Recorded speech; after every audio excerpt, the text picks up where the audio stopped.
Hello and welcome to my channel friends. आज की video में हम जिस फेमस पर्सनालिटी के बारे में बात करने जा रहे हैं उनका नाम है Ruskin Bond. Ruskin Bond was an Anglo Indian writer. He wrote more than 500 short stories, essays and novels. उन्हें बच्चे कहानियों वाले दादाजी भी कहते थे। क्यों? क्योंकि उन्होंने बहुत सारे बच्चों की पसंद की नॉवेल्स लिखी। वो कहते थे, I had a pretty lonely childhood and it helps me to understand a child better. उनके माता पिता का डिवोर्स बचपन में ही हो गया था जब वो 4 साल के थे, और जब वो 10 साल के थे तो उनके फादर की डेथ हो गई थी। इस वजह से वो अकेले रह गए थे और इसी कारण वो लिखते हैं कि मैं बचपन को बहुत अच्छे से समझता हूँ और इसीलिए उन्होंने बहुत सारी बच्चों के ऊपर बहुत सारी नॉवेल्स लिखी है। अब अगर उनके अवार्ड्स की बात करें तो उन्हें साहित्य अकेडमी अवार्ड मिला 1992 में, पद्मश्री 1999, पद्म भूषण 2014 और उन्हें लाइफ टाइम अचीवमेंट अवार्ड से सम्मानित किया गया 2017 में। जॉन लेवलिन राइज प्राइज उन्हें मिला 1957 में। उनकी लाइफ के बारे में कुछ फैक्ट्स जाने तो उनका बर्थ 19 मई 1934 कसौली में हुआ था, जो कि हिमाचल प्रदेश में एक छोटा सा हिल स्टेशन है।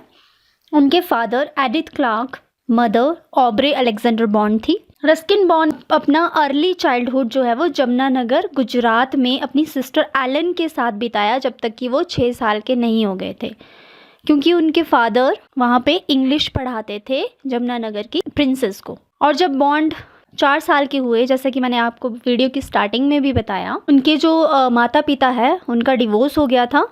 उनकी मदर ने एक पंजाबी बॉय से शादी कर ली थी जो कि मसूरी उत्तराखंड में रहते थे। जब वो 10 इयर्स के हुए और उनके फादर की डेथ हो गई तो उसके बाद उनकी मदर उनको देहरादून लेके आ जाते हैं और वो अपने स्टेप फादर के साथ वहाँ पे रहना शुरू कर देते हैं। उनकी schooling bishop cotton school Shimla से होती है और यहीं से वो ग्रेजुएट होते हैं in the year 1950। At the age of 16 in 1951 he wrote one of his short stories untouchable. उनकी पहली शॉर्ट स्टोरी थी अनटचेबल। अनटचेबल जो है वो मुल्क राज आनंद की फर्स्ट नॉवेल का नाम भी है। तो we are talking about short stories over here, so don't confuse that novel with this short story.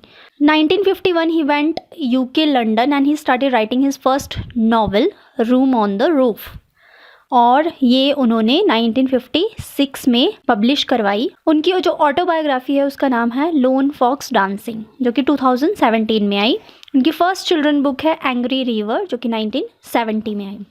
अब अगर उनके कुछ इंपॉर्टेंट वर्क्स की बात करें तो उनका एक वर्क है द ब्लू अम्ब्रेला, जो कि पब्लिश हुआ था 1974 में, और इसको एक फिल्म के रूप में प्रदर्शित किया था विशाल भारद्वाज जी ने। इस फिल्म ने the national film award for the best children's film भी जीता था, और 2012 में यही उनकी novel the blue umbrella adapt की गई एक कॉमिक के रूप में अमर चित्र कथा पब्लिकेशंस के द्वारा। अब अगर इसकी स्टोरी की बात करूं तो इसकी स्टोरी कुछ इस तरह से है कि एक बिनिया नाम की लड़की है, वो अपने भाई बीजू और अपनी मदर के साथ गढ़वाल नाम के गांव में रहती है, और वो गले में लेपर्ड क्लॉ का पेंडेंट पहनती है। एक लेपर्ड का नाखून होता है उसके गले में। और अब वो and she gets attractive towards blue umbrella from a tourist in exchange of her pendant. अब उनके विलेज में कुछ टूरिस्ट आते हैं और वो लोग उसके पेंडेंट की तरफ अट्रैक्ट होते हैं। अब वो कहती है कि मुझे अपना ब्लू अम्ब्रेला दे दो और मैं तुम्हें उसके एक्सचेंज में अपना ये लेपर्ड क्लॉ पेंडेंट दे दूंगी। तो फिर वैसा ही होता है, उसको ब्लू कलर का अम्ब्रेला मिल जाता है और वो अपना लेपर्ड क्लॉ पेंडेंट उन टूरिस्ट्स को दे देती है। अब जब वो गांव में आती है तो हर कोई उसका अम्ब्रेला लेना चाहता है। राम भरोसा एक शॉपकीपर है जो उसको कहता है कि मुझे तुम्हारा ये अम्ब्रेला चाहिए, it's very beautiful and I want to have it, but she refuses. तो राम भरोसा की शॉप में राजा राम नाम का एक मजदूर काम करता है, तो वो उसके अम्ब्रेला को चुराने की कोशिश करता है। अब ये बात धीरे धीरे पूरे गांव में फैल जाती है कि उसका अम्ब्रेला चुराने की कोशिश की गई राम भरोसा की शॉप से। तो अब लोग जो है वो राम भरोसा की शॉप में जाना बंद कर देते हैं, जिससे कि उसके बिजनेस में काफ़ी लॉस हो जाता है। वो बहुत डिप्रेशन में रहता है और ये सब देख के बिनिया को अच्छा नहीं लगता। वो ये महसूस करती है कि कहीं ना कहीं उसकी वजह से ही ये सब हो रहा है। तो फिर उसको दया आती है राम भरोसा पे, और वो राम भरोसा को कहती है कि ये ब्लू कलर का अम्ब्रेला मैं अब आपकी शॉप पे ही छोड़ रही हूँ, और अब ये हमेशा यहीं रहेगा और इसे कोई भी यूज़ कर सकता है। ये सुनकर राम भरोसा काफ़ी खुश हो जाता है। लोग भी धीरे धीरे उसकी शॉप पे वापस आना शुरू कर देते हैं। अब इन रिटर्न राम भरोसा उसको कुछ गिफ्ट करना चाहता था। तो एक दिन क्या हुआ कि राम भरोसा की शॉप पे एक भालू ने अटैक किया और गलती से उस भालू का नाखून उसकी शॉप पे वहीं गिर जाता है। तो अब राम भरोसा उस नाखून को पेंडेंट के रूप में कन्वर्ट करके वो गिफ्ट करता है बिनिया को, एंड बिनिया feels very happy. So this was the narration of this novel the blue umbrella. उनकी नेक्स्ट नॉवल है अ फ्लाइट ऑफ पिजन्स, जो कि उन्होंने 1978 में लिखी, और ये बेसिकली एक नॉवेला है। Novellas are shorter than the novels, और इसकी स्टोरी जो है वो सेट हुई है 1857 में शाहजहांपुर में। इसे एक फिल्म के रूप में अडेप्ट किया था श्याम बेनेगल जी ने। जुनून नाम से उन्होंने 1978 में एक फिल्म बनाई थी जिसमें मेन कैरेक्टर में शशि कपूर थे। ये स्टोरी रूथ लैब्राडोर की है, जो कि 1857 की क्रांति के बाद अपनी फैमिली को ढूंढने के लिए हिंदू और मुसलमानों की मदद से अपने रिलेटिव्स तक पहुंचती है। उसकी फैमिली के जो पेट्रार्क हैं, he is killed in a church by the Indian rebels. So ये स्टोरी 1857 की क्रांति के बारे में है और इसी के इर्द गिर्द घूमती है। उनकी नेक्स्ट नॉवल की बात करें, are trees still grows in Dehra, तो ये शॉर्ट स्टोरीज की कलेक्शन है जिसमें उनके बचपन से लेके अडल्टहुड तक की कहानी बताई गई है। ये पब्लिश हुई थी 1991 में, और इसी नॉवेल के लिए उन्हें साहित्य अकादमी अवार्ड से सम्मानित किया गया था इन 1992। नेक्स्ट नॉवेल है the room on the roof, जो कि उनकी फर्स्ट नॉवेल भी थी, which was publish in the year 1956, and this novel won Llewellyn Rhys memorial prize in 1957।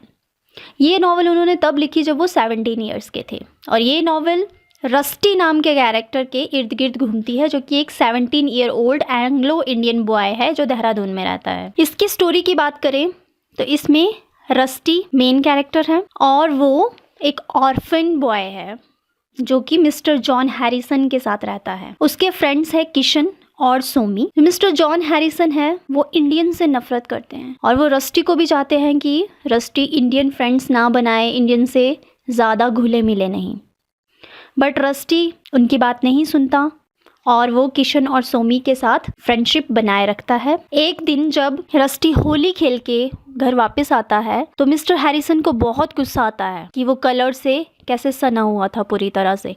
तो मिस्टर हैरिसन उसको खूब पीटते हैं, जिससे Rusty he also loses his temper and he also beats him back. वो उनकी पिटाई कर देता है मिस्टर हैरिसन की, जिसकी वजह से मिस्टर हैरिसन उसे घर से बाहर निकाल देते हैं। अब रस्टी जो है वो बिल्कुल अकेला हो जाता है। ऐसे में उसका दोस्त सोमी उसकी मदद करता है। रस्टी की इंग्लिश बहुत अच्छी होती है, तो रस्टी जो है वो पहले से ही किशन को इंग्लिश सिखाया करता था। सोमी उसका फ्रेंड उसकी मदद करता है काम ढूंढने में। वो मिसेस मीना कपूर जो कि किशन की मदर हैं, उनके घर में उसे जॉब दिलवाता है किशन को इंग्लिश सिखाने की। तो इस तरह से रस्टी मिसेस मीना कपूर के घर में एंटर होता है, और उसको मिसेस मीना कपूर के घर में एक रूम दिया जाता है जो कि छत पे होता है। So this is why the novel is named as The Room on the Roof. अब रस्टी मिसेस मीना कपूर की तरफ अट्रैक्ट होता है, वो उससे प्यार करता है, लेकिन मिसेस मीना कपूर की दिल्ली जाते हुए एक एक्सीडेंट में मौत हो जाती है। अब रस्टी को बहुत दुख होता है और वो इंग्लैंड जाने के बारे में सोचता है, लेकिन उससे पहले वो अपने फ्रेंड किशन से मिलना चाहता है। लेकिन उसे पता चलता है कि किशन के फादर ने दूसरी शादी कर ली है और किशन जो है उनका घर छोड़ के चला गया है, और वो अब एक थीफ बन चुका है। और क्योंकि वो एक थीफ बन चुका है तो रस्टी उसकी हेल्प करने की सोचता है और उसे समझाता है कि वो चोरी करना छोड़ दे और वो दोनों अब एक साथ रहेंगे। तो इस तरह से रस्टी और किशन दोनों एक साथ रहते हैं और ये नॉवल यहीं पे ख़त्म होती है।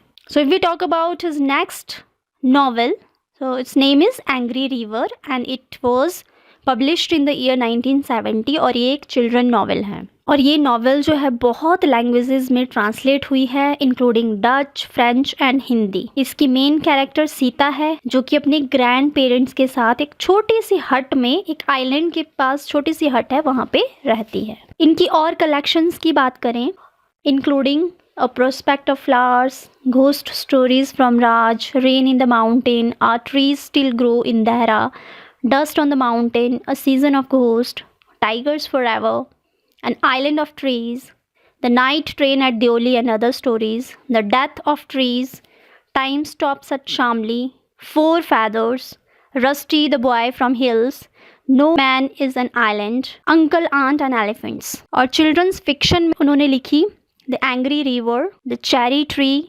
रंजीज वंडरफुल बैट। उनकी नॉवेल्स थी with love from hills, vagrants in the valley, scenes from a writer's life, Rusty runs away, Landour days, a writer's journal, the sensualist. The sensualist novel उनकी एक ऐसी नॉवेल है जिस पे ऑब्सनिटी के चार्जेस लगे थे। The Kashmiri story teller, daily is not far, Roads to Missouri, Leopard on the Mountain, When the Tiger Was King and Too Much Trouble। उन्होंने नॉन फिक्शन भी लिखी जिसका नाम था a golf story. It celebrates 25 years of the Bangalore golf club. Rusty stories have been adapted into a Doordarshan TV series, एक था rusty. और उन्होंने बिग स्क्रीन अपीयरेंस भी दी with a cameo in Saat Khoon Maaf in 2011 based on his novel Susanna 7 Husbands। He appears as Bishop in the movie with Priyanka Chopra। So ये थी उनके बारे में कुछ basic information। I hope you like the video. If yes, please press the like button and do subscribe my channel. Thank you।